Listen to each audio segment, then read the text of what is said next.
Hey everybody, welcome to gootzs, the wrestling pod. I'm your host Ray Goots. Sorry we were late for this one. I was in California doing a fright fest, a horror fest, what the fuck you want to call it, over in Universal Studios. But we're back and we're on the beach, Bash at the Beach 95. I'm here with Andrew Lee. Andrew Lee, how you doing, bro? I'm excellent, man. How are you? You Feeling know, good? Back in New York City? I'm good. I think the thing about this year, my thing with the problem with the podcast, but we're gonna get over it soon, is that I'm just not connecting to this year in any way, shape, or form. I'm talking about 1995, man. I didn't grow up on this. I wasn't watching in this time. And when I watch these shows, I'm like glad I wasn't watching. I think if I had stuck around in 94, 95, I would have just gave up forever. Like I wouldn't even come back in 98. It's just like this is just like a really bad year. This is a really bad year to sit through, including this show. I know you thought the show was good. I didn't really care for it. Yeah, so far, I mean, you're right. Like, we've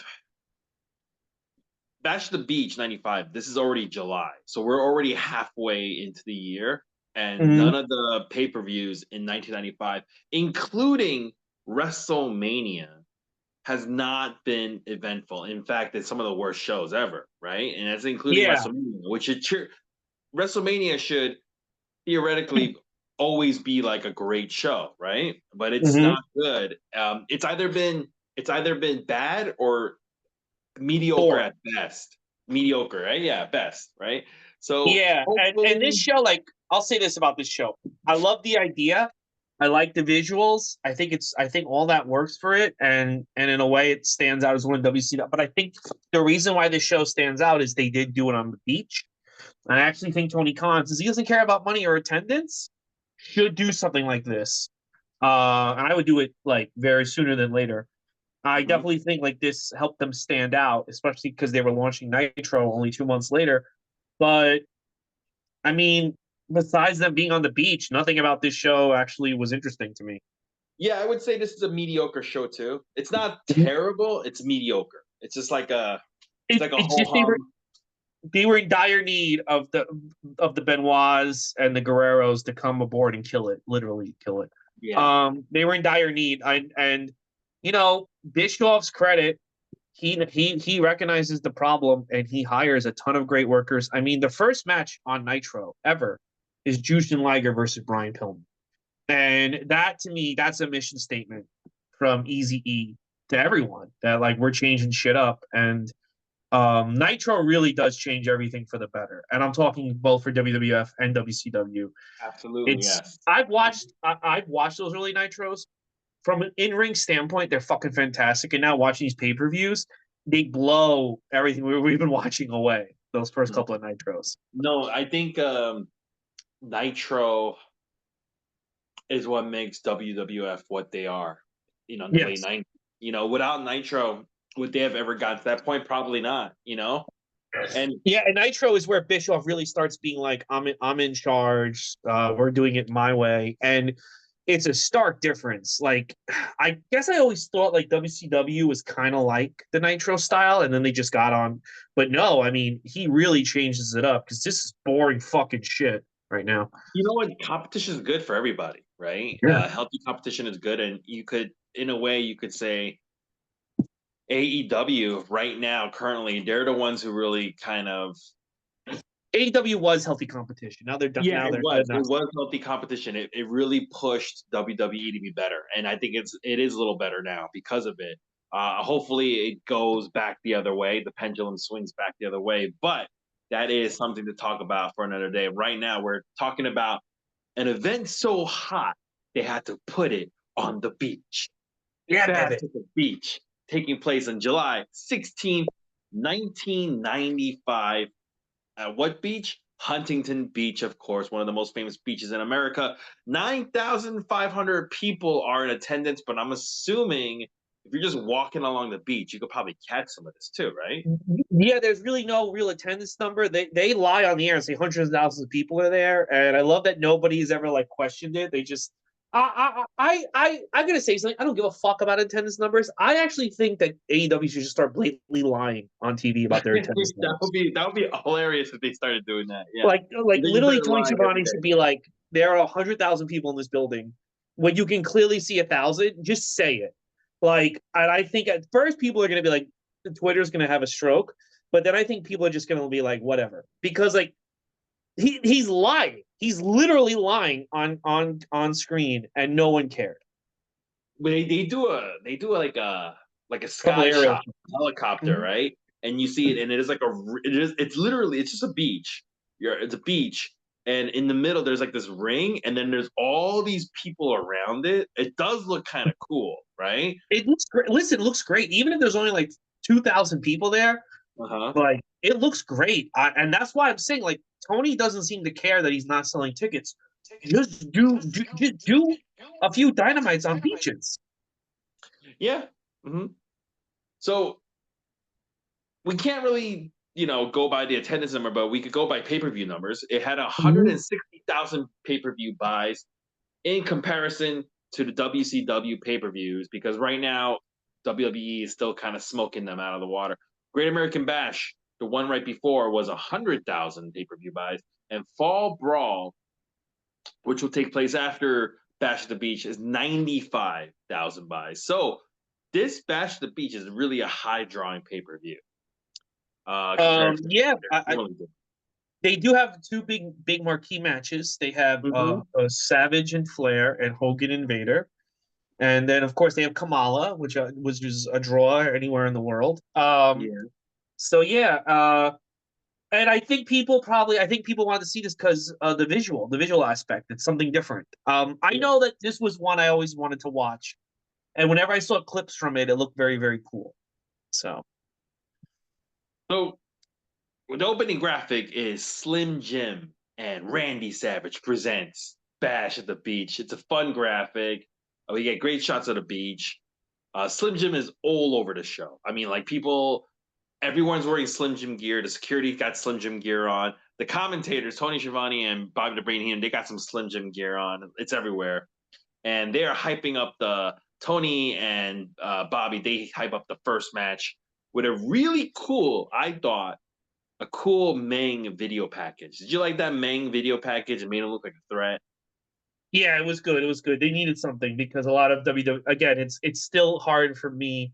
Obviously, the real life thing, but remember, for 5 years on WWF, you treat like an idiot. Now you're telling me he's like the baddest on the planet. So Yeah. you need to keep really establishing that.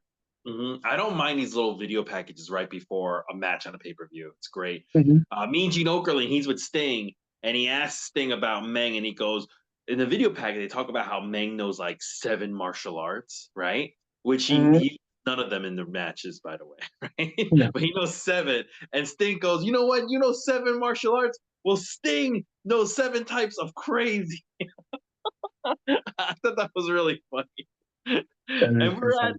my home turf. My mom and my dad are here. That's real crazy, Sting. You're like, I know Yeah. 7 days a week. My mom and my dad are here, and I'm not gonna lose in front of. I was What a like, what? badass thing is. It's so badass. Yeah, because Sting is from Huntington Beach, I believe. So yeah, we're in his hometown. We're gonna go right into our first matches for the U.S. title. It is Meng with Colonel Rob Parker versus Sting, the champion. They mentioned that they're filming Baywatch Girls with wrestlers at this event for a future show. Did you ever watch that episode of Baywatch where there were WCW wrestlers there? No, no. I saw clips of it and it looks stupid because like they're like treating the matches like they're real. Like they go, Hulk Hogan, we don't want you to hurt yourself. Don't fight I don't know, Taskmaster or someone. Please, Hogan, don't hurt yourself for us. It's just I couldn't. It just was like it looked Sting, I really think your stupid. mom and your dad are here. Don't let them down. Don't lose. Yeah, I remember at one time because it used to be on. Remember, it used to be on, like Saturdays at 5 o'clock. That remember like they used to like TV used to have a lot of thought put into it. But I remember it be looking really stupid. So I don't. I listen. The women on Baywatch were unbelievable. Like they had some, but I can't watch that show. It's so fucking dumb. It's so fucking. It's even too dumb for me to. I even as a kid, when I wanted to like just look at hot women, it was just so I fucking used to stupid. watch I couldn't. Baywatch. I used Dude, to it watch was a Baywatch. really stupid show. It was fucking No, dumb. at least some episodes were pretty good. You know? No, the tits were good. That was it. There we go. Easy. No, okay, well, all right. Anyway, Sting early on he can't drop Meng. Meng's just taking hits and he's just like keep walking forward like a robot. But after a missed splash, Sting he's able to put on the Scorpion Deathlock. But Colonel Rob Parker he starts causing a distraction, which allows Meng to start the beating process on Sting.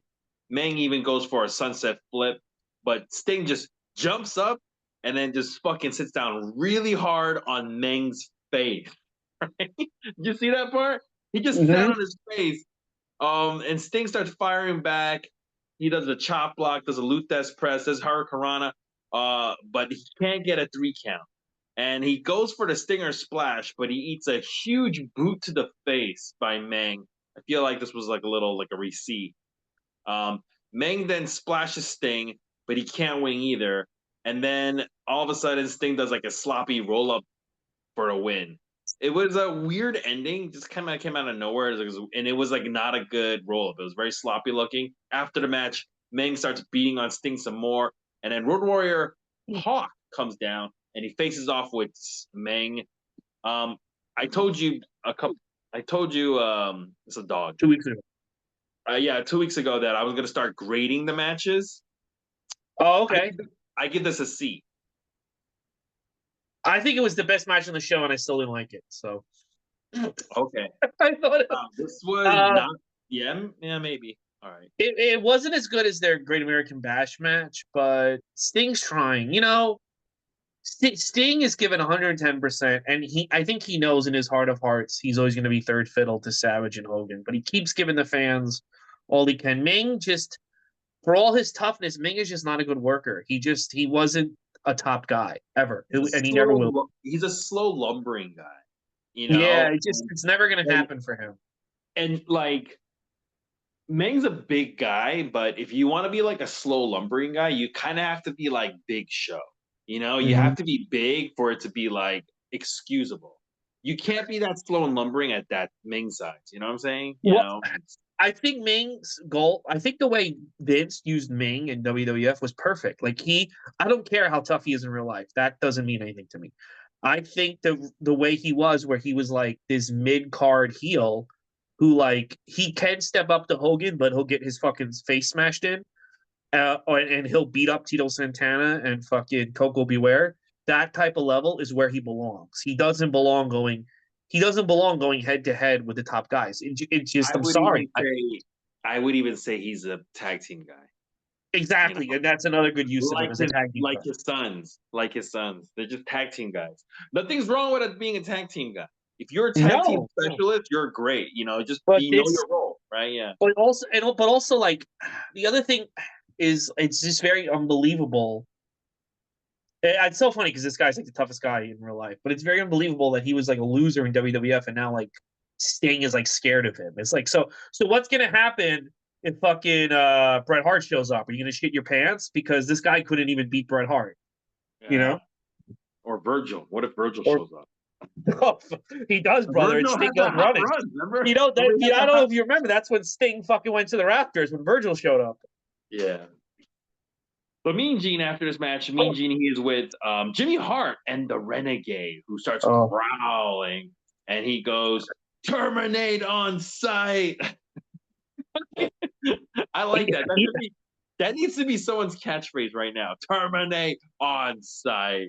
you know what the Renegade has proven? It's proven all the Warrior haters wrong because everyone shits on the Warrior, Yeah, says he was the worst. This guy, they thought they could take anyone and make a new Warrior. You can't because you what cannot. Warrior had, you can't teach. You cannot teach what Warrior brought to the table. I don't like the Ultimate Warrior, but I will say watching the Renegade has 100% proven that like Jim Hellwig, he really gave it his all in the Ultimate Warrior character, which is And he why had something. even to So, this day people still love the Ultimate Warrior. It's such a memorable character because he pulled it off. He pulled it off. Same also, way you would say Undertaker, Mark Calloway pulled off the Undertaker because not everyone could pull off Undertaker, but he did. Yes. yeah, exactly. And this guy is just an embarrassment. Putting him with Jimmy Hart is an embarrassment. Every time they decide to do these weird gimmicks in WCW, they just completely shit the bed. They expose the guy's weakness within 2 seconds, and And the match he has is a big example of that. But let's keep going.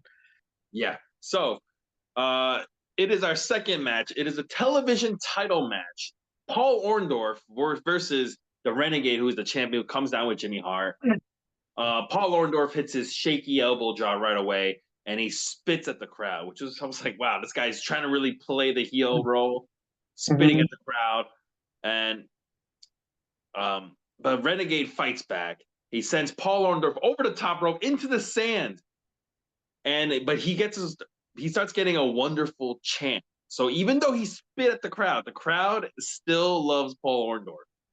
Paul throws he gets a handful of sand and he throws it in the Renegade's eyes and he starts the beating process, starts beating on the Renegade. But the Renegade fires back again with not one, but two terrible looking drop kicks.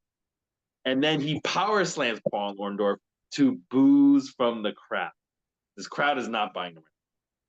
And this is like the general public too. This is like regular people, and they're just not into it. Yeah. Paul Orndorff he sends Renegade out the ring, which gets cheers. And then Renegade comes back in the ring and he hits a low belly to back suplex. It doesn't get any height. And he does that to win. After he wins, Paul Orndorff had when he was getting pinned, Paul Orndorff had his shoulder up. And he's complaining about it, and he starts attacking Renegade from behind, which also gets cheers. And then he power drives Renegade to a huge cheer from the crowd. But the Renegade no-sells the pile driver, and he hits a flying attack, which gets boos. I gave this match a C. I hated this match. And this is another... Remember what I said about the WrestleMania 11 main event? Shawn Michaels comes to the back, and I go, hey, Shawn, how do you think that you did? You think you had a good match? And he goes, oh, yeah. I went, no, actually, you fucking sucked. This is the same thing. I go to Paul Orndorff. How do you think you did? Oh, I think I did good. You know, they were cheering me. And then, no, you were fucking garbage. You exposed this guy for being a untalented doofus. That's not your job. Your job is to make people think he has talent. You expose this guy to be completely useless, and I would also fire the agent of this match. Why would you tell the Renegade to do half these fucking moves that he can't do? This match should have been 45 seconds. About drop kick, dude. He can't even do a drop kick. Did you see Warrior doing drop kicks? Didn't Warrior do drop kicks? I think he did. No, he didn't. Not when he beat Honky Tonk Man. If Warrior went out there at the Honky Tonk Man squash, started doing half the moves this fucking idiot they told him to do, you think Warrior would have left that arena over, or they would have fucking started booing? Okay, that's fair enough. You tell this guy, yo, you can't even do drop kicks. Don't fucking do drop kicks. Don't do a drop kick. You want to get this guy over. He's still young at this point. I think this guy's like 23 back then. Look up how old Renegade was when he died, by the way. Can you look that up real quick? Here's my point. Keep going. Your point. Okay. I'm sorry. Yeah, we got silence there. People are gonna think the show's over. Renegade's still young. There's still kind of hope for him. Like, don't expose him this soon. I'm positive that Dominic Mysterio couldn't do a ton of shit 4 years ago. You didn't put him in the position to make him look stupid. Everyone made Dominic look good, and now we have a guy who moves merch. We have a guy who is over. We have a guy who could be a world champion in a year or two. And go back to Dominic. In the beginning, he was doing moves he could barely do. That's when he stopped. I know, but Seth stopped doing it. He stopped doing exactly. And his opponent, Seth, if you watch that SummerSlam 2020 match, Seth is doing everything he can to make that kid look good. Seth did everything he could to make that kid look good. Seth wasn't selfish. I'm like, look, I'm gonna make this guy look stupid. I would say this about the Renegade. He was born in 1965, so by this time he is 30 years old. It's a wrap. Okay. He can't even do a fucking drop kick. Fuck this guy. But my whole point is they're gonna try. You have to hide his weaknesses. You can't if you're gonna if he's this bad, don't put him on TV. But if you're gonna put him on TV and attempt to do this, hide the fucking weaknesses until there's you don't like Goldberg. They hit his weaknesses, and the minute they did it, he stopped being over. And it's like that's the point. It's like if you're gonna push somebody, hide what they can't do. Yeah, that's fair. That is. And I also kind of even beating him up after the match. Who proved that? It was doomed. It's already doomed. It's already doomed because you're trying to copy Ultimate Warrior. But if you're gonna go through with it, go through with it. They did the same thing with Oz. And they did the same thing with Van Hammer, where they immediately showed you the guy stunk. They put him in a position where it's like this guy doesn't know what he's doing, and it's like, no, don't do that. Then don't put the guy on TV. Don't put the have fucking Paul Orndorff wrestle fucking Alex Wright or something. I don't know. Okay. Yeah. Yeah, the C to me. I mean, it wasn't it wasn't a great match, Oh, but I hated this match. I hated it wasn't it's just terrible either. it's the constant problem we have with WCW is where the vet will just swallow up the newcomer. He'll just make him look stupid. We've seen this like 4 or 5 times. Yeah, but I'm watching this and I'm like, Paul Orndorff, like, what did you want him? Wait, what should he have done then? He spit at the He could have crowd been. and everything. I just would have had him squash Paul Orndorff. Oh, would I have squash him? Oh, I see. Okay. 30 right. seconds in and out. I guess Paul Orndorff said that doesn't work for me, brother. I Well, gotta I get would my say to him, I gotta get my shaky shucky elbow drop in, brother. it's bad enough they had to fucking fire Vader over this guy. Jesus Christ. All right. Now, after this match, we get a Dungeon of Doom segment. We got Kevin Sullivan, now known as the Taskmaster. He's got a goblet, and he's talking to his father. He's going, Father, Father, what about the Hulkster, Father? Why can't we beat the Hulkster, Father? And his father yelled, Taskmaster, my son, I have a warrior, Kamala. He was going to destroy Hulk Hogan, and Kevin goes, oh, thank you, Father, thank you. I am not really going to grade promos and segments like this unless it's fucking great. And I love this segment. I gave this segment a B. I'll tell you, I would like Dungeon to do a lot better if Kevin Sullivan wasn't involved. And I don't know who you. I would have Jimmy Hart run the dungeon, which he eventually does. But does he really? Yeah, I can't do it. I can't take Kevin Sullivan. You want to talk about untalented buffoons? There's certain people I can't take him. I can't. I think he's. How I did think you not like this segment? This segment is so campy. It's so cheesy. I can't take Kevin it's Sullivan. Hilarious. It would have been great with someone else. Have Slick do it. I don't know. I think that's what made it great is that Kevin Sullivan's doing it because it's like Father. He's wearing this like he doesn't fit where they are. They're like in some kind of like cave, and there's like smoke and stuff, and like the taskmaster, no, not the father. He's all like crumbly and stuff. Like he looks like he belongs there, but Kevin Sullivan does not look like he belongs there, and it's like that hokey, like shitty acting, and just like father, like if I show this to people, I guarantee you people are gonna laugh. Like this is hilarious. Oh, it's so bad it's good, but I just it's so bad it's good. I love that.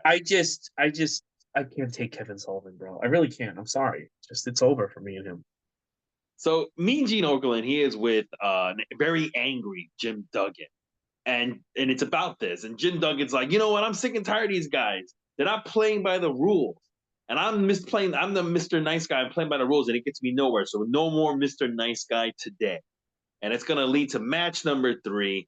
The Warrior from the Dungeon of Doom, Kamala, with the Taskmaster, Kevin Sullivan, versus Jim Duggan. Jim Duggan, he can't knock down Kamala with multiple hits because Kamala just won't go down. But he does, on the 3rd try, he does get Kamala down. Then there's a bear hug spot. And then Kamala grabs Jim by what looks like his tit, right? He like grabs him by the tit. And then, so Jim Duggan bites him. This is a classic wrestling match, guys. Kamala grabs Jim Duggan by the tit, so Jim Duggan bites Kamala. And then Jim slams Kamala, 3-point stance, but he goes after the Taskmaster instead. And then the Zodiac also looks like the Zebra Man. He looks like the Zebra Man from DC Comics. He hits Jim Duggan from behind for Kamala to win the match. I give this match a C. I hated this match. This is when I started getting annoyed with the show. This is when I started getting annoyed because I'm like, this is like bad WWF shit. Like this is like a shitty copy of '86 WWF, but somehow it's even worse. It's like this is when I started getting Sebastian Booger back. It's I gotta tell you, I'm so sick of Jim Duggan at this point. He's had a year of stinkers. They lost Steve Austin to get him over. it's just you. It's just there's so many good workers who are gone now. Ricky Steamboat, Dustin Rhodes, Steve Austin, Brian Pillman's barely on this show, and you're just giving this time to Jim Duggan to stink up the fucking place. I hated this match. This is when I started getting angry at the show. I started getting annoyed. So Mean Gene Okerlund, he is with Randy Savage, who is in all Slim Jim gear. Hold on for 1 second. Uh-oh. There's a run-in from the dog that Andrew Lee is watching. But my dog is nice and calm. Jasmine the Pooch. Jasmine the Pooch. Jasmine the Pooch. Jasmine the Pooch. Nice and calm dog over here. But Andrew Lee is right off. Back out. He's got the dog. Next week, guys, don't forget, we're going to be reviewing In Your House 2, which features Diesel versus Sid in a lumberjack match. And also, if you enjoy the podcast, please subscribe to us on YouTube, Ray Gootzs Comedy, on TikTok. That's Ray Gootzs Comedy. Ray Gootzs on Instagram, and Gootzs Wrestling Pod on Instagram as well. Andrew Son of Lee on Instagram. Please subscribe, follow us, and also leave us a review if you'd like. Leave us a comment. What are your thoughts on Bash at the Beach 95? Did you enjoy this show?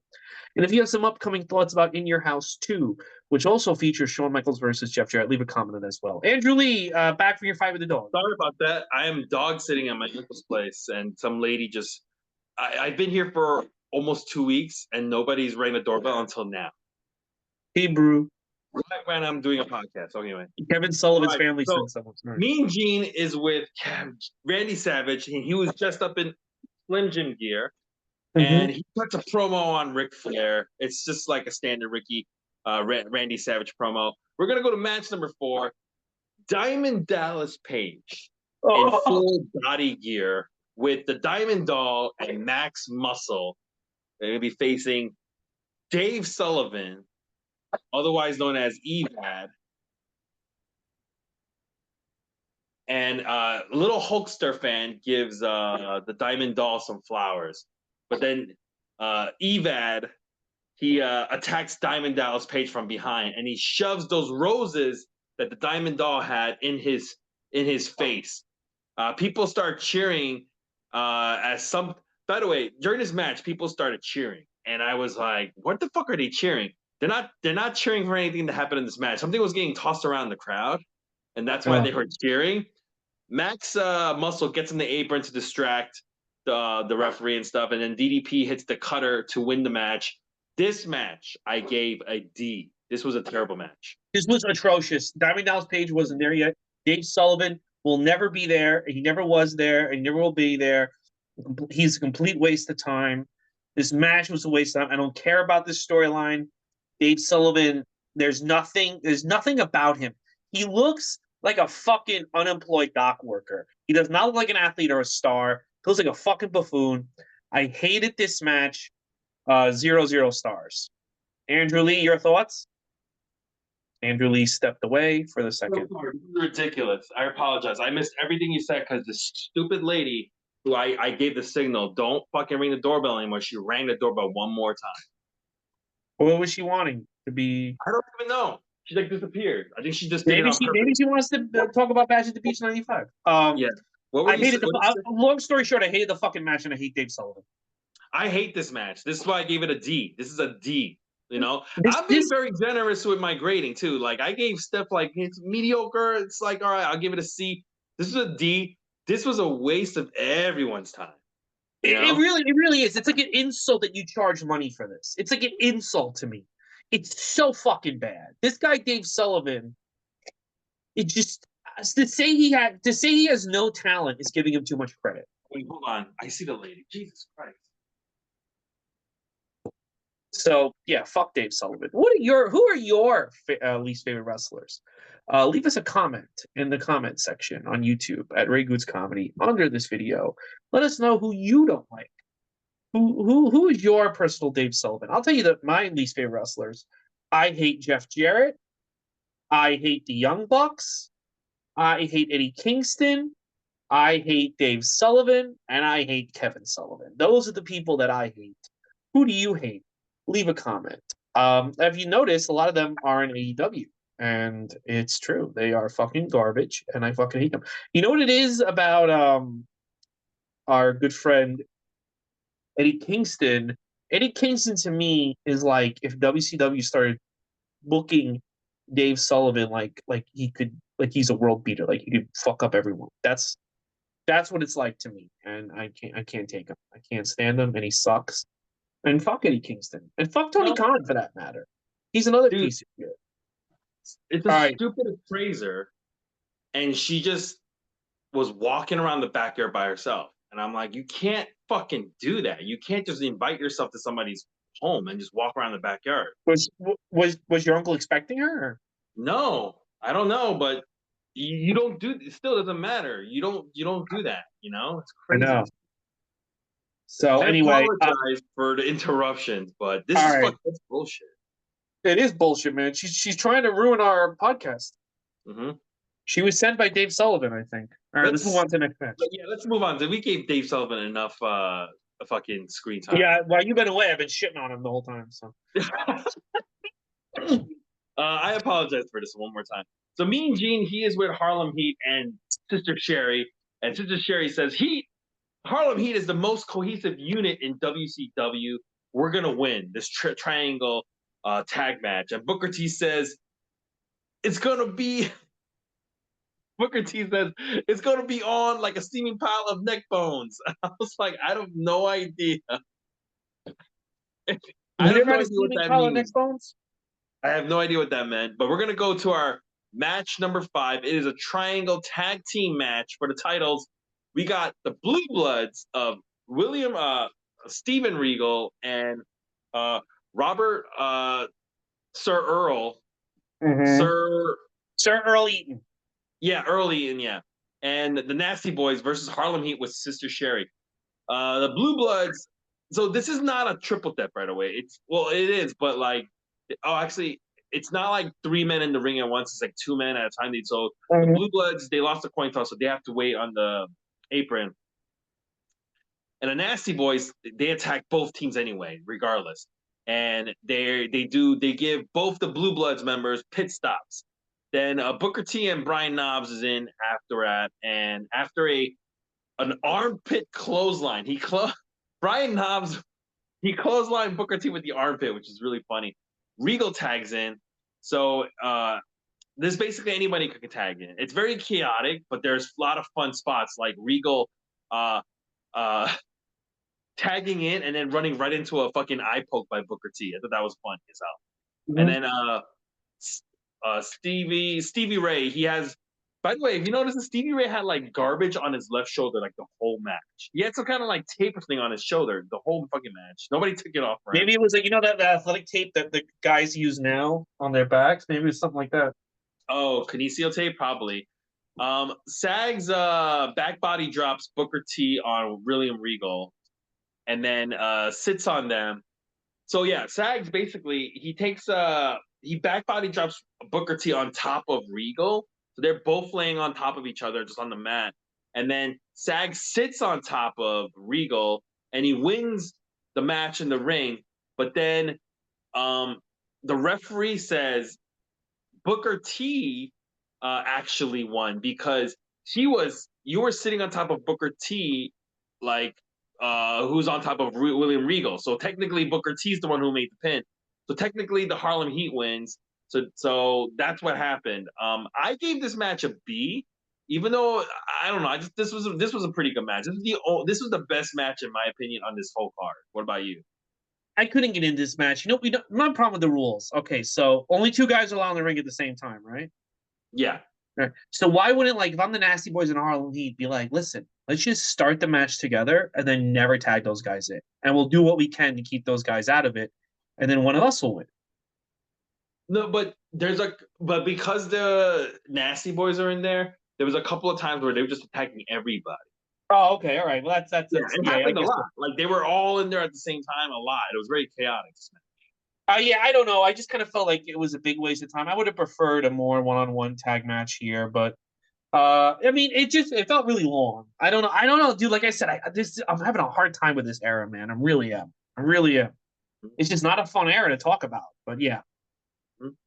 So Mean Gene Oakland, he's with the Harlem Heat, who take and he says, "Hey, that was a very fortunate win from you guys," and they take very offense to the fact that he used the word fortunate.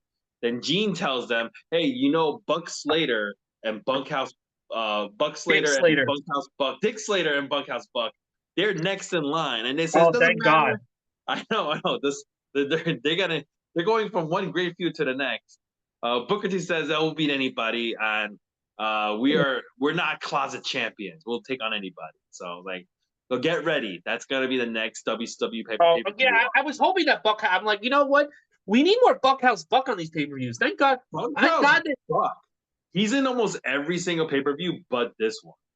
but they had to let you know he's coming. Like they had to say, like, hey, Yeah, yeah. listen. He has gotten steady work, and this company right now. They have both Steve Austin and they have Brian Pillman Jr.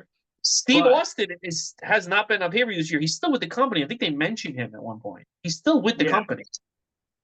yeah, like these guys are like he got so much talent on the show, but Bunkhouse Buck is the one who gets steady work consistently for like over a year. He's been getting steady work pay-per-views since 1994, just like on every single show. It's just like, except for this one. I guess he was like, if it's on the beach, that doesn't work for me, brother. I need to wear my I need to wear my fucking overalls. It's gonna be too hot on the beach. I can't do a show. That's probably what So happened. listen, the fact that like they're using these guys, but they bench Steve Austin. You get what you deserve eventually. You get what Yeah. you deserve. That's true. Tony Schiavone and Bobby the Brain Heenan, they explain the rules to the lifeguard match that Ric Flair and Randy Savage are going to have. It's basically a lumberjack match, but they're just calling it a lifeguard match. It's stupid. And they Mhm. say Angelo Poffo, Randy Savage's father, he is also going to be there. He's also here. So Mean Gene, he's with Ric Flair, and Ric Flair talks about Liz. Oh, I took your woman from you, and then she's gonna ride Space Mountain. I slapped your dad, and it's like, all right, you're gonna keep don't keep bringing up that shit that happened in WWF. Like to me, I was just like, Yeah, exactly. Well, they do that. They. I remember they were do. I remember when Hogan. I remember watching because I this in the summer of '98, right? Warrior came out, and they're talking about WrestleMania 6. Like Bobby Heenan and Tony Schiavone are talking about it nonstop, and I'm like, that didn't happen on your show. So all you're doing is reminding me I should be watching Raw instead of this shit. Like I don't know. They did that constantly, where they would take the WWF storyline, and it's like you're basically telling me that like I shouldn't have been paying attention to your show ever because you're not referencing Sting versus fucking Great Muta. You're referencing shit that happened on the other show. this is actually also what AEW is a mistake that they're making now Yeah. too. They're Mhm. referencing too much WWF stuff. It's like, do your own thing. Keep your eyes on your own paper. Don't worry about what everyone else is doing. Just do your own shit. And It all, it's not even just WWE. It's like that whole Will Ospreay Ricochet thing. That's a New Japan thing. You're referencing things from other companies. How about like you build your own history? Like, come on, man. Like, just do that. you know, Ric Flair beat the shit out of this guy's dad twice. You don't need to bring up Elizabeth. And also, Exactly. you didn't fuck her in the storyline. You were proven that you lied. So stop bringing up this storyline because all it does is remind me I should be watching WWF. Why am I watching this shit? Yeah. All right, so the Baywatch lifeguards come out and the wrestlers come out. And they're surrounding the ring for our match number 6. It is the lifeguard match. Ric Flair and Rand versus Randy Savage. Show his father Angelo Poffo in the front row, uh, without a shirt, and Randy Savage starts tossing out Slim Jims to the crowd, and he takes one. He bites one as well. I like this. I like that fact that they have this thing of this whole like Slim Jims everywhere, I love it. Nothing you want on a hot fucking beach more on a summer day than a fucking Slim Than a sweaty, sticky Slim Jim. Why not? Come on. Jim. Ric Flair, uh, he gets tossed out first, and the wrestlers surround they stand him up on the apron, and he gets beat on some more. Basically, it's like a lumberjack match, right? And then Randy Savage, he goes out and he gets back in. The wrestlers are pretty like non-biased. They're not beating anybody up. If you fall off the ring, they've just been picking you up, and they're like, "All right, I'm putting you out." Nobody's taking cheap shots yet. Savage gets thrown down to the sand, but he gets back up and then he vertical suplexes Ric Flair over the top rope. Ric Flair goes over the top rope and he tries to leave. He's like, all right, forget this, I'm done. But the lifeguards bring him back in. They go, no, you can't just leave this match. Then when the referee is not looking, Arn Anderson DDTs Randy Savage, but Randy Savage kicks out. And Randy Savage goes up and hits a flying elbow drop to win the match, and he celebrates with the babes afterwards. I gave this match a C. This is not one of their better matches. Not a good match. The gimmick hurts it. The gimmick doesn't help. I'm gonna go on a limb and say Ric Flair wasn't trying because he knew he was losing. I don't know. Oh, good point. I didn't like it, and for Randy Savage to finally get his revenge, for it to be this whatever, after you really built up to like a blood feud. The idea is solid, lumberjacks to prevent people from interfering, so Savage can get his revenge. But it just felt like you built up this blood feud and it ends kind of like a whimper. I didn't enjoy it. Yeah, it was not good. What I did like was his next thing. It's the Vader Roadkill Tour montage. If it's a montage of him just destroying people every city they're going to, and then Mean Gene, he is with Vader, who throws something and he says, "Everybody knows what time is it? What time is it? It's Vader time. Everybody knows it's Vader time." And Hulk Hogan, you're gonna learn what time it is. I fear no man. I feel no pain. You're from Huntington Beach, Hulk Hogan? Well, I grew up in the inner cities of LA. And while Hulk Hogan was tanning on the beach, I was fighting to survive. And I'm going to kick his butt back to Hollywood. I give this promo a fucking A. The video package, right? The fucking promo that Vader cuts, it's really good. I thought this was the best thing on the whole show. This promo. Vader's still delivering. Yeah. Vader does cut good promos. Like it's like just like a heel promo, straight up heel promo. It's like good stuff, you know. I know. Well, that's gonna end soon. Vince's gonna put an end to that. So yeah. Oh, okay. Yeah, probably right. So Mean Gene, he is with Hulk Hogan and Jimmy Hart and NBA star Dennis Rodman, future best friend of King Jong Un and also future NWO member. This is like a prelude to the NWO, baby.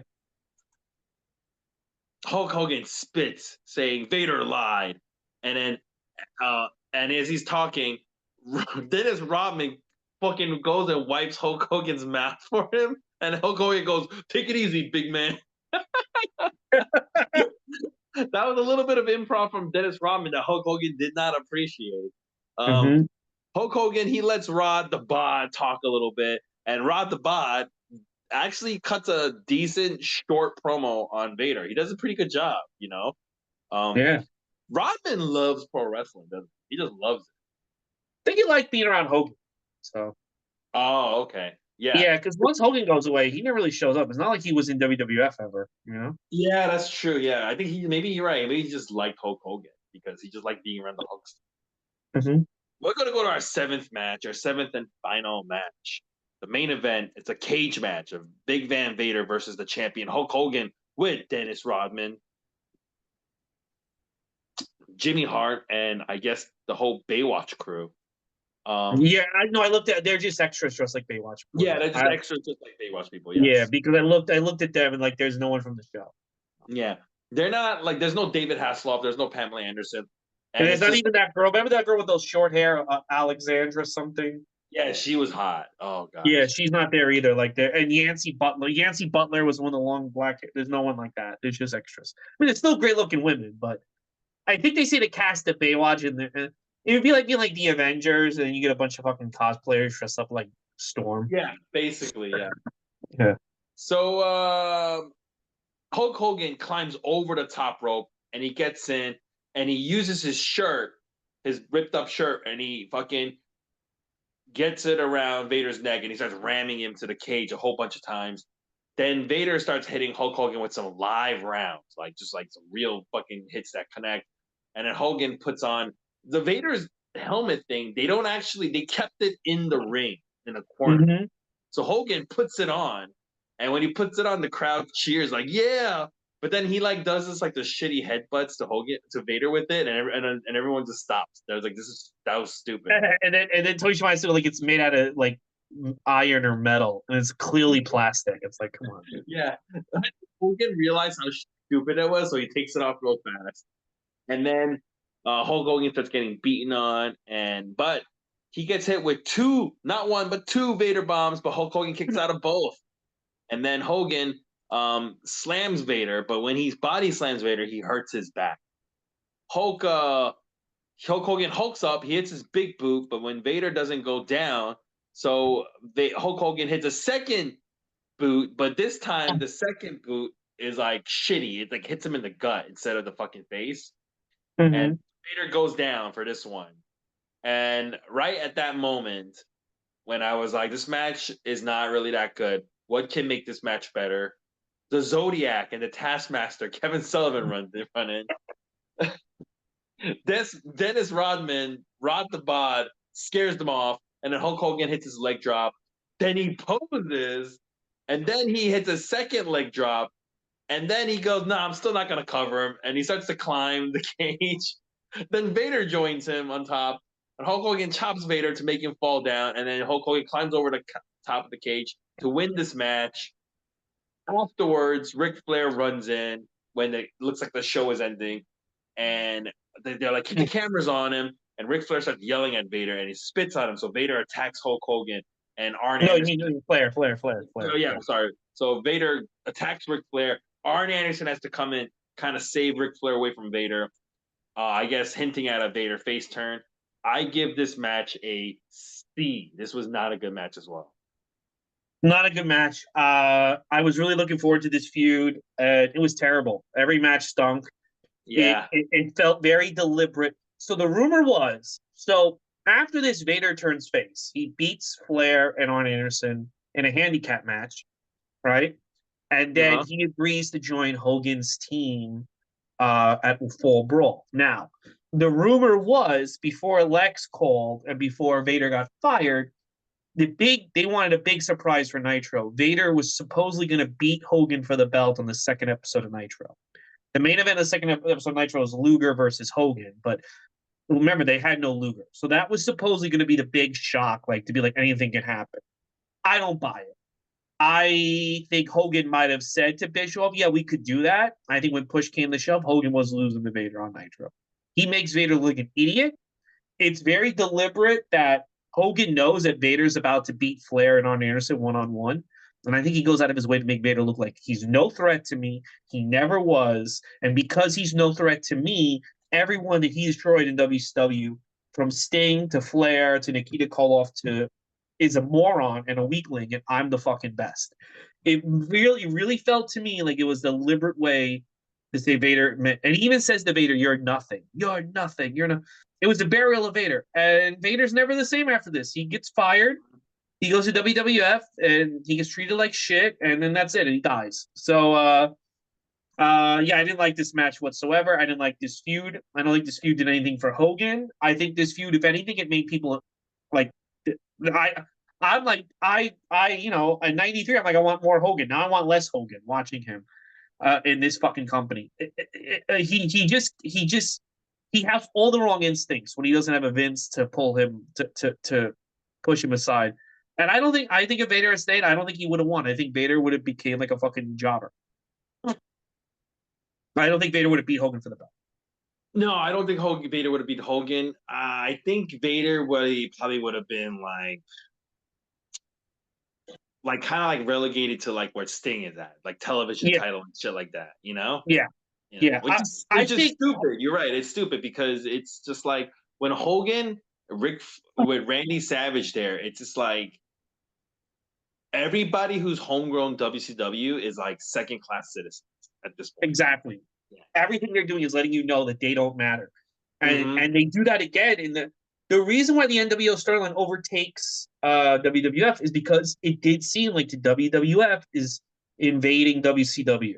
Here's the thing: they needed a moment where WCW beats the shit out of Hogan, the Outsiders, and Macho Man, beats the shit out of them, puts them in the hospital to let you know that, and they never do it. They never do it, and That that's was an why that's anthem. what? That was the downfall of the That NWO. was the downfall.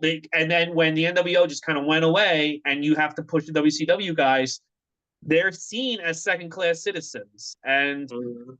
And yeah, At I the think end of Hogan. the day, at I the think end of the Hogan day, no matter how cool NWO was, WCW had to win. They should have won. You know? because here's the if the deal was to shock everyone by having Hogan lose the belt on the second episode of Nitro, why didn't you do that with Lex Luger? That's a fucking huge shock. Yeah, Luger kills up the first Nitro, then beats Hogan for the belt the second Nitro. That's fucking people would have been like, what? yeah, I that would mean, have been like humongous. Yeah. Hmm. instead, like they I mean, it was great that it was huge that they rushed that match. I think that was a smart move because it's on the second Nitro is them one on one, which is huge. But like they just have like a DQ finish. And I think the same thing would have happened with Vader and Hogan. I think Hogan would have said up until like the first or second week of that. Oh yeah, I'll lose to Vader. And then once that second week's coming up, no, I'm not losing to Vader. Yeah, Sorry, he probably would have fought because back. I would believe that they still had faith in Vader. If Hogan made Vader look good, he doesn't make Vader look good. He makes Vader look like an idiot. Yeah. He undoes like 3 years of work on that guy in 5 months that we've seen. He just completely undoes Vader's momentum. So anyway, shitty show. So What did you think? I would say don't watch the show. You don't need to see it to see the beach aesthetic at all. This is just a terrible show. Don't watch it. It's pointless. Not good. Not good. Yeah. This is not a good era. This is not a good No. era. Let's All right, we're going to continue. Next week is In Your House 2. The main event is Diesel versus Sid in a lumberjack match. What is with all these fucking lumberjack What is matches this time? what the fuck? I You know, just by the way, realized lumberjack that match is one of my least favorite matches types. they're never good. They're never They're good. never good. They're never fun. Yeah, I don't know why people love them so much. They're not good at Nobody. all.